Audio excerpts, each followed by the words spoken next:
Hey, yo, what's up? You know who it is. It's the one and the only Professor L live in the LAB. I'd like to welcome you guys back to another installment of Triple the Guys Beat Zone.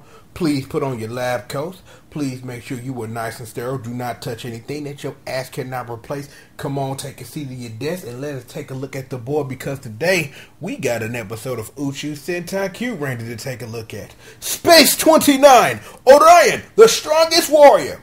I just did that to stall where everybody else take their seats. You, sir, please close the door behind you. Class is now in session. Space 29, Orion, the strongest warrior. This was an episode where a lot of things happened.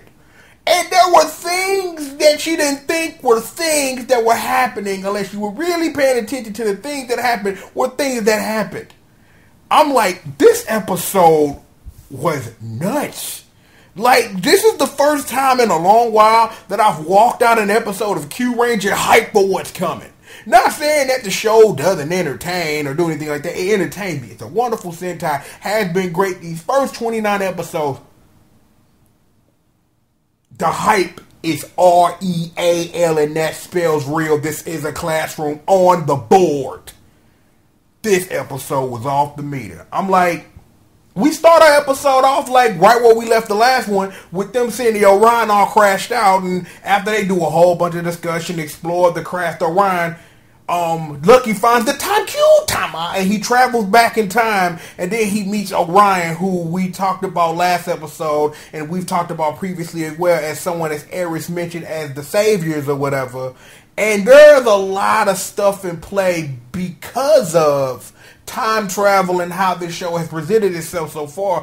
Because it's like, when I think about it, it's like this is the first time ever where a show uses time travel to establish things in the past that actually happened in the future. And there was a lot of this going on. There was that incident, the incident in the middle of the episode with the death worm. There's a lot of inference about Orion and Lucky and their relationship, because he talks about the Leo star system, and I'm like, things were just everywhere.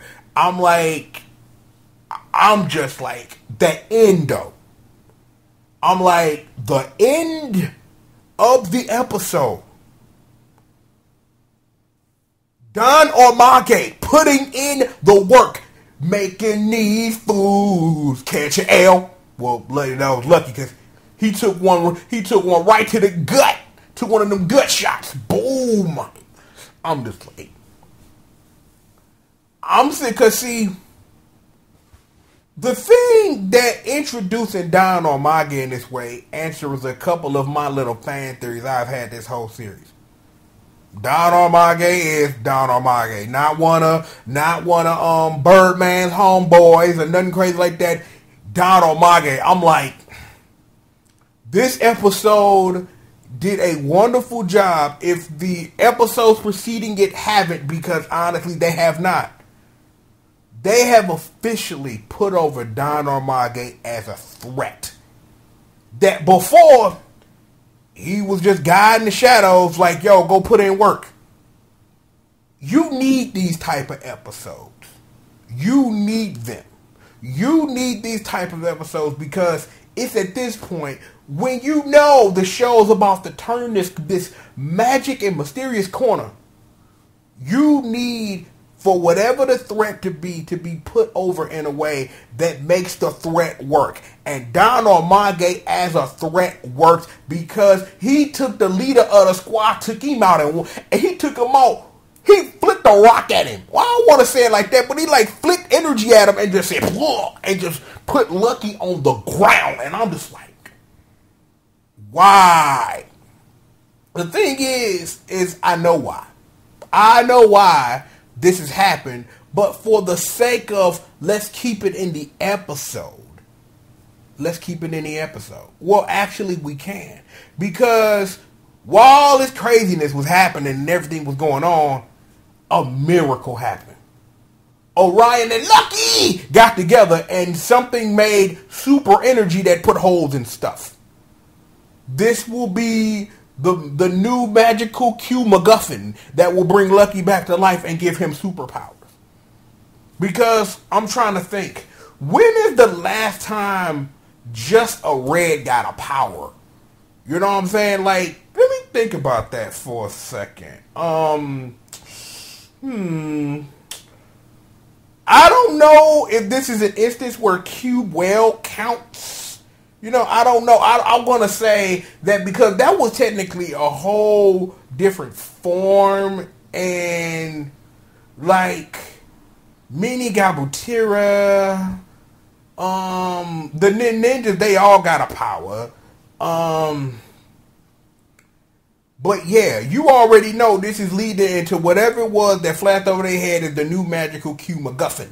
Because that's the thing that logically makes sense to do.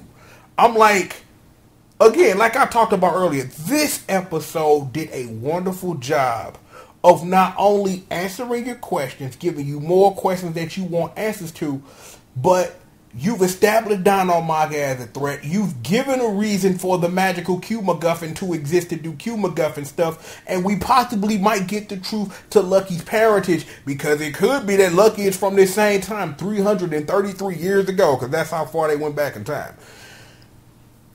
This is crazy nuts. I'm like, it's like I said, and I will say it again because it needs to be said to remind you that this is what the show is doing and doing an excellent job of. Establishing the scene, and the scene was established.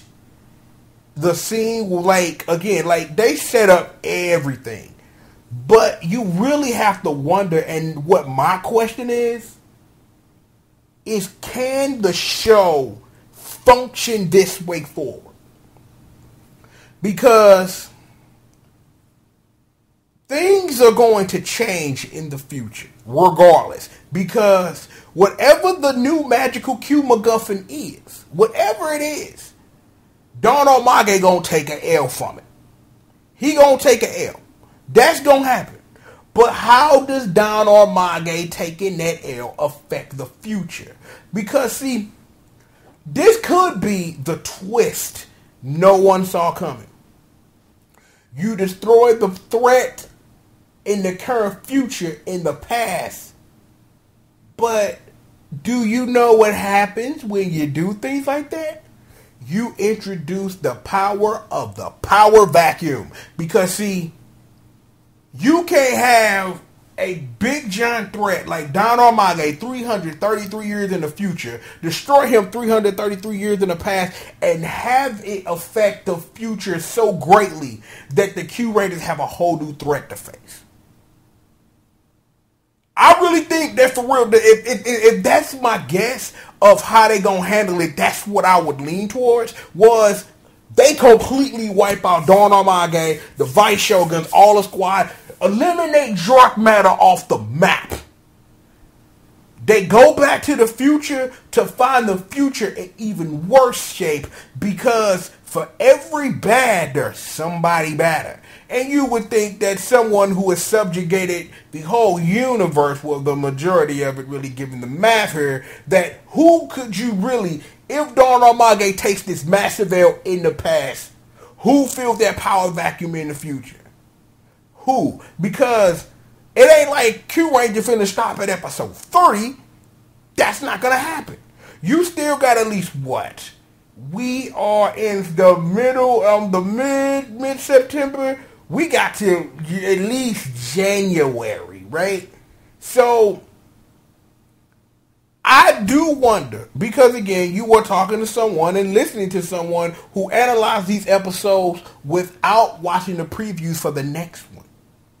Because, again, and just to give me some time to explain why I don't. I don't, because I don't want to be spoiled for the next episode. I want everything to be brand new and a surprise. It's the same reason I had to unsubscribe from all the Facebook feeds that I was a part of. Why I don't go to certain places like I used to, because I want pure, unadulterated episode.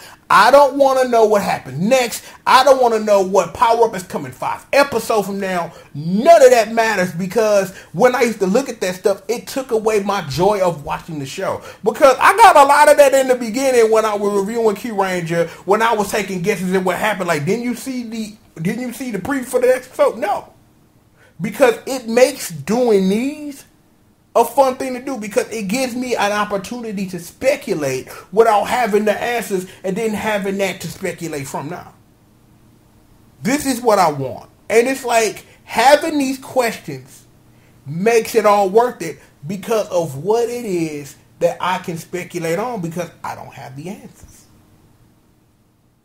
But for a question like this, I'd like some answers. I really would. I would really wantingly appreciate an answer for if they change the past this drastically, how much possibly could they jack the future up? Because there has to be a consequence for Magic MacGuffin Q-Timer coming into play, destroying Don Armage, wiping out Dark Matter. There has to be a reason. Has to be a reason. And then on top of that, more importantly, you still in the present have this Naga problem to solve. So unless they are in the same episode gonna wipe out Don Armage, all of Dark Matter, and solve your Naga issue, you got a lot of unresolved stuff you gotta take care of in a span of 22 minutes. But then the question becomes, how do you do this in a way that is believable for storytelling? And this is, and just so that I say this, so I put this out there, not. Well, okay, let me rephrase what it was I was about to say. Let's always remember, and I always put this out there to remind us what it is that we here to do and why we in the lab and we doing what we doing, cooking up this work and doing all these experiments. This is a children's show developed to sell toys.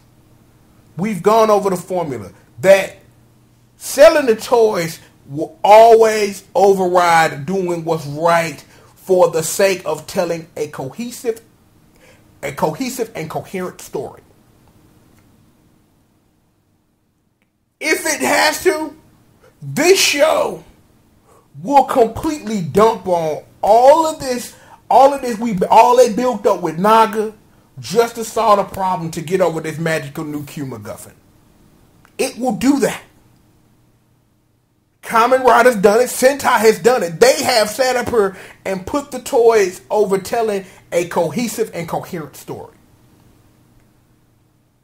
This show up to now has always been, and I've never said this, but I want to commend it, a nice balance between we got toys to sell and we got a nice little story if you into that too. What I don't want is the magical Q MacGuffin to solve all the problems, because I think that this Naga arc is really good. I really think that having him on the bad guy side, they're doing the Evil Ranger thing for a while, gives Naga a chance, you know what I'm saying, to explore that character a little deeply before they revert him.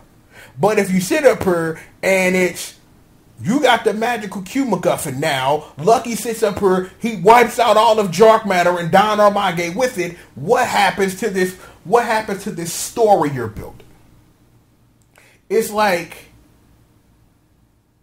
sit up here, think about it though, right? If Lucky wipes out all the Dark Matter, and this is what I came up with, wipes out Don Armage, all the Dark Matter, you still got an evil Q Ranger in the present. Does Naga then become new temporary final boss or something? Is that how you solve the problem? You solve one problem, but then create two more, and then you still got a show you can do. I don't know. I'm not sure. But I enjoy having the thought of this is what they could do. Well, we'll all find out sometime Saturday night, Sunday morning how this is actually going to end. But like I said, I don't want magical Q MacGuffin to solve all these problems without making sure there's a problem to solve in the present where the show is supposed to be. I'm just saying. Let's just sit up here and let's just consider what it is that we're trying to dichotomize and discuss. And I've been on this for a couple of minutes because my head is like racked with the thought of what can they do? Are they stuck? What can you do? How can you do? Why can you do it? If you should, if or why? I don't know. But like I said at the beginning of this, I want to see what the show does. I'm excited because Lucky just caught a humongous L. Don Armaga's in the building putting in this work. L's getting delivered. Everybody is delivering 12 letters of the alphabet to everybody else. And it is glorious. It's glorious indeed. Shout out to Bobby Roode. This can go anywhere. This can do anything. So I'm going to do what it is that I do best.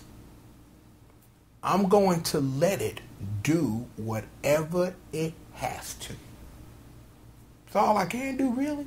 All I can do is enjoy the show for exactly what it is and sit up here and have the confidence in the show and the people who run the show to understand while there is a balance between telling a story and a toy we've got to push, that we make sure that while we're pushing this toy, we're trying to tell a cohesive and coherent story.